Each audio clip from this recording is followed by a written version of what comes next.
magnificent, elegant building in Fez. And we've been welcomed here. Hello, how are you?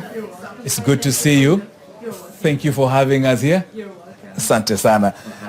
Thank you so much for welcoming us. I see how we're welcoming, how the Moroccans here are so welcoming. They are so warm. Welcome, welcome. Thank you very much. And of course, clearly you can see here, I have Lina here. Lina, thank you for welcoming me here. Tony. Nice it's good to see you. Nice to have you. Thank you for having us here in this beautiful house. I don't even know how to call it. But thank you for having us. Lina, take us through. What is the name of this building? Why do we have this building here? Okay. So first of all, yes. This building's name as we is just Riyad Salam. Yes. And the meaning of a Riyad is a family house. Okay. And to have a Riyad, yes. you should to have this fountain in the middle. Aha. Okay? Okay. Okay. Go on, Lina. So if you see, yes. This part, even the wood in the ceiling are handcrafted. Wow. And we have something from the Hassan II Mosque. Yes. Like inspiration from there. Yes. I would like to show you. So you see the ceiling there? Yes. We can open it and close it every time we need to. Like this. Oh, Lina, now you're showing off. Nice. Oh, look at the art on it. Remember, even the wood, it's handcrafted. How long does it take to handcraft just that we are seeing there? How long? All the Riyadh, it took from us like more than 16 years to restore it together. So every piece here, it's like a slow work in it because our artisans, we need to treat them like a babies, you know? They take a lot of time to make these things to us. Wow. I love it. I love it. Okay. And what are the, what materials? Okay, so for the wood, it's a cedar wood. Cedar wood. Yeah, and for the mosaic, it's like a mosaic, not marble. This one is marble, and this one is mosaic. The mosaic is making pieces by pieces. Even in the wall, you see? Yes. If you notice, you're gonna see like a piece by piece making by hands. That's why it takes so many times to make. Yes, when I can imagine someone did this, and then he placed, and I'm sure there's something that makes it stick over there. Exactly, yes. Wow. Well done. Wow. You've had it. Lina, don't go away. I mean, you've had it. We are right here we read about the Atlas Mountains in our history books in Kenya. And here I am looking at the Atlas Mountains. What I was reading in books, I'm seeing it right here in Fez. Such an honor, Lina. What makes you enjoy working here? And of course, I'll also ask you later on, would you like to have Kenyan workers who can come here and also assist you in the hospitality industry? Why do you like it? Okay. So actually, I love working here because I meet very much people, many cultures to talk about, and I'm loving to show the others our culture. So that's why. Okay. What kind of foods do you serve here that Kenyans can have? Of course, you know, Kenyans, we like poultry, that's chicken, we like meat. Yes. Have you ever heard of nyama choma? It's the one that is barbecued meat, or the one that is sort of roasted with charcoal. Yes, yeah. What kind of foods are here? So actually here we make the traditional food, and we make like a chicken tagine. It's what Kinney loves, like that chicken, a piece of chicken with some caramelized onion, pickled lemons, olive, and some spices, so it's good to eat. And we have also the beef tagine. The beef tagine, it's a piece of meat, of cow meat, and then some caramelized onion, prunes, sugar. And this dish, it's mixed between the salt and sugar, completing together. So, and we have also the kufta tagine.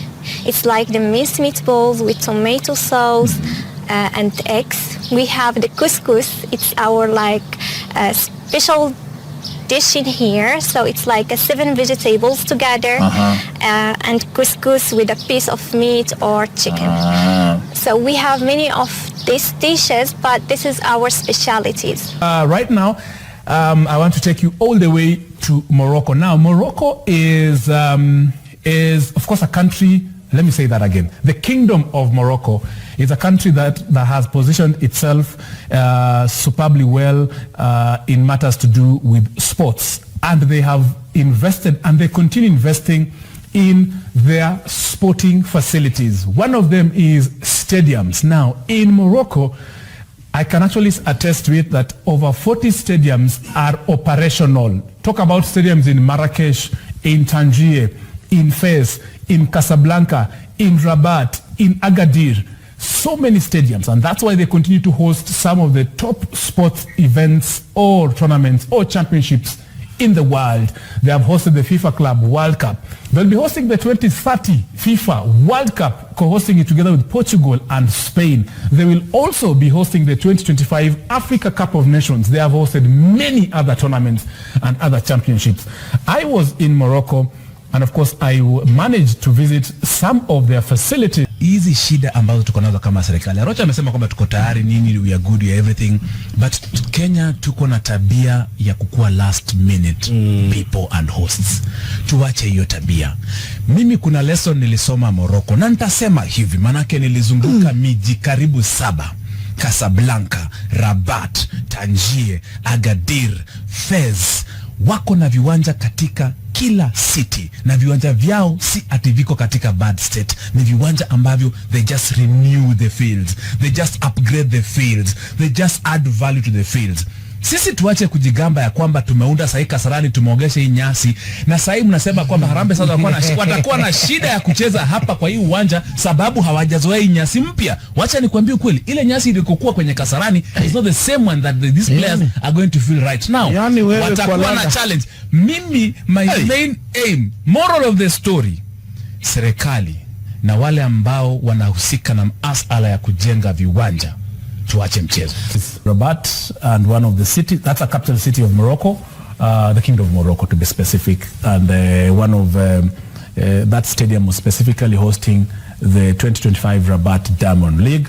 We were privileged to host, or rather to show and cover the entire event from the pre-match game conference to the day that the event happened, and of course we traveled in like 5 cities to check their sports facilities. Of course, best to share into what you've actually listened on the facilities that we have in Morocco. And that was just, I didn't even cover all the stadiums because ni mingi hata huwezi maliza. Huko unaweza fanya story ya mwaka mzima na mwaka mzima. And of course, listening to the numbers, kama ile stadium kubwa wanatengeneza 115,000 capacity.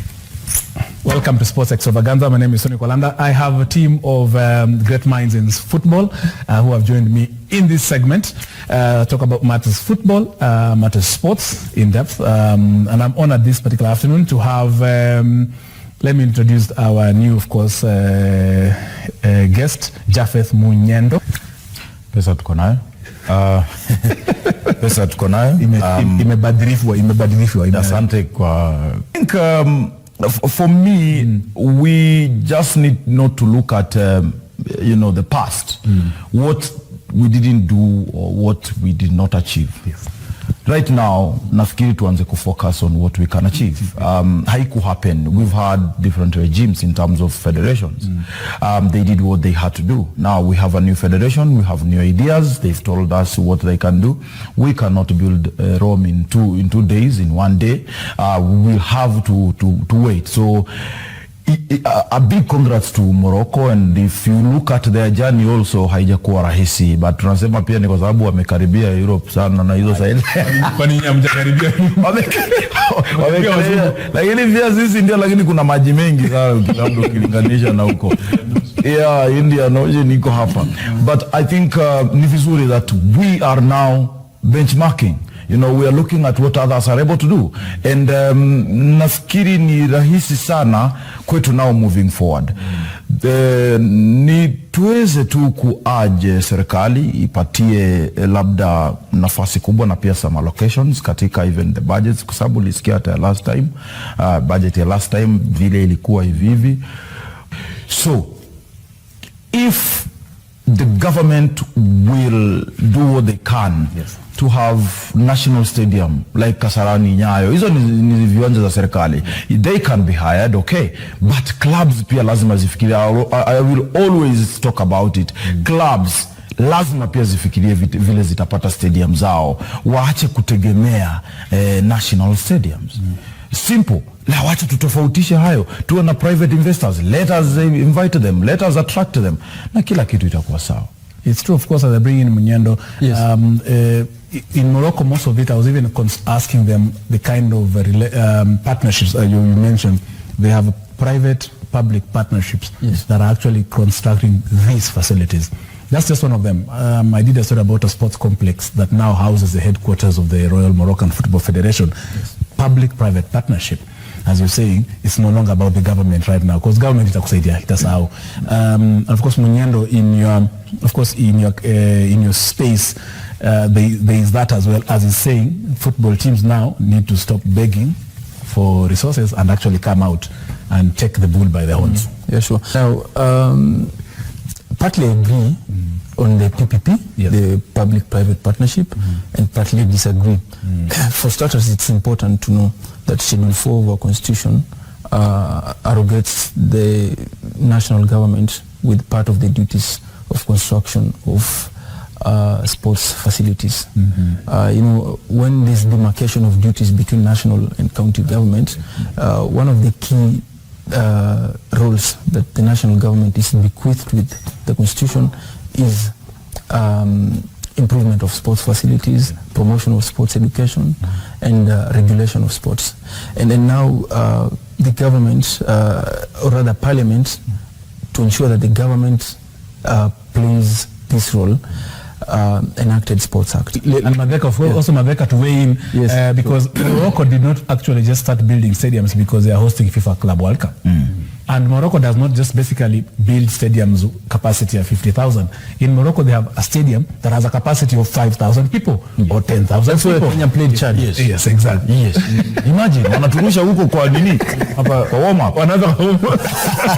Hapa kwa upande wangu mimi, kusema kweli kwa upande wangu mimi, naona sports Kenya, kitu kimoja hawajafanya ni kuja kaa chini, yani sports yani zote tu.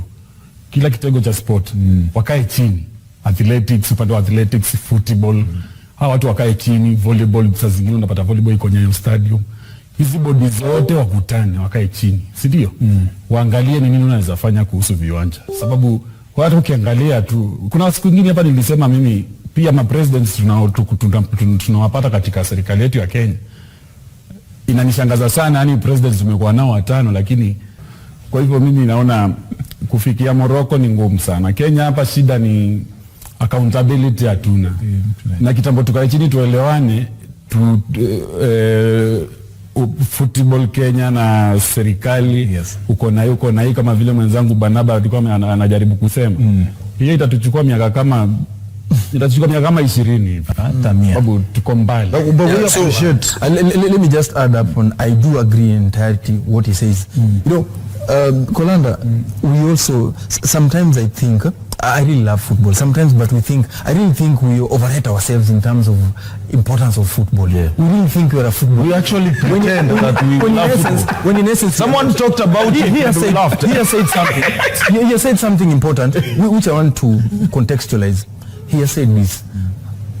My presidents were hizi federation wakutani. Now, how about constructing a simple athletics stadium? A simple just basketball gym. A simple handball gym. Uniquely to out. It's not a must to attain the feats of Morocco. If it's very expensive, why can't we construct something that can host other sports? Here we are here to talk about sports, and when it's sports, it cuts across. We are not speaking with bias to football. If we cannot attain what Morocco is doing, let us construct an athletic stadium. Let us come and host IAAF or meets. Let us host what else? Keep Classic. Beach volleyball. Yes, all this hockey, all those things. If we want to emulate other sporting powerhouses, and we are not, our standards of football are not that good. Let us go for what we are good in. If it's a volleyball pitch, let us build something for Malkia strikers. On top of that, naweza sema katika hizi bodi zote za sports unaweza pata kama athletics, unajua wanakuanga na running court, si ndio? Yes. Unaweza pata wao wanaweza jitoa kando kidogo tu, sababu Kenya inaijua mimi. Sasa unapata ni vizuri zaidi, especially rugby bodi ya rugby na hii football, si ndio? Hawakuangi mara nyingi viwanja vyao viko na running court.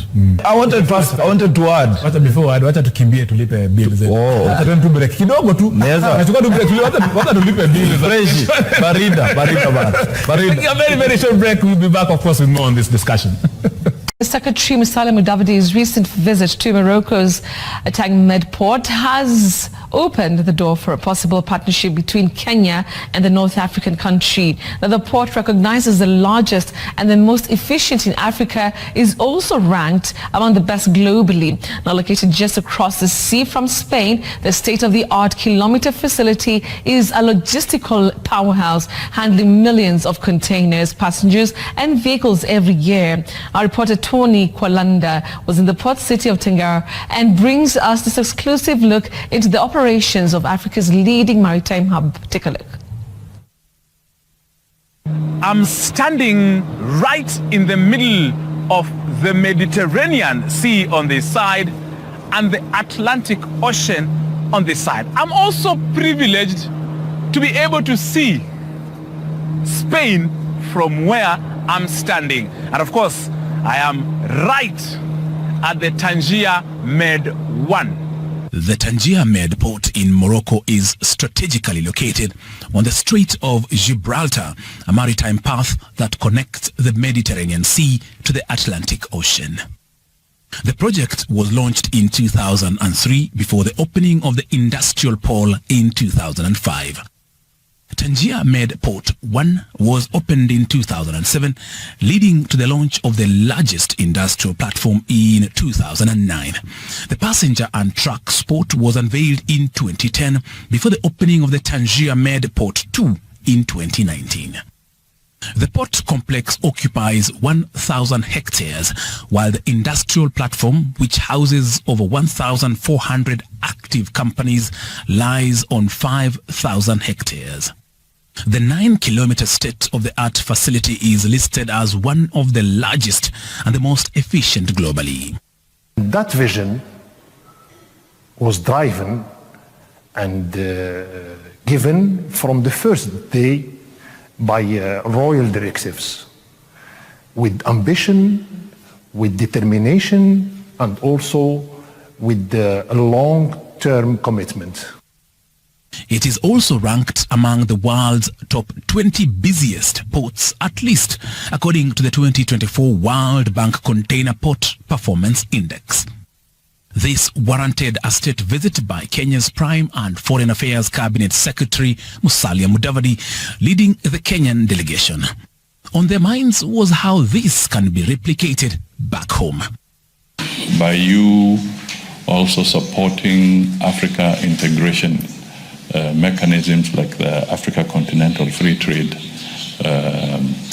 moving forward, it's really a way of strengthening the economies of the African continent. The project is implemented within the framework of a public-private partnership and run by the Tanger Med Special Agency.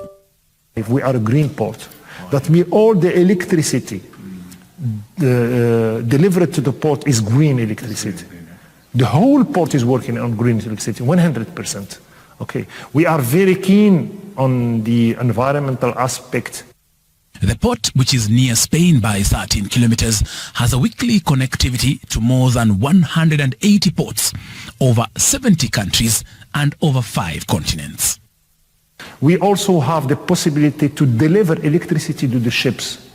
Green electricity. When the ships are alongside, they can stop their engines, their powers, and we deliver them electricity in order to reduce the emission in the port.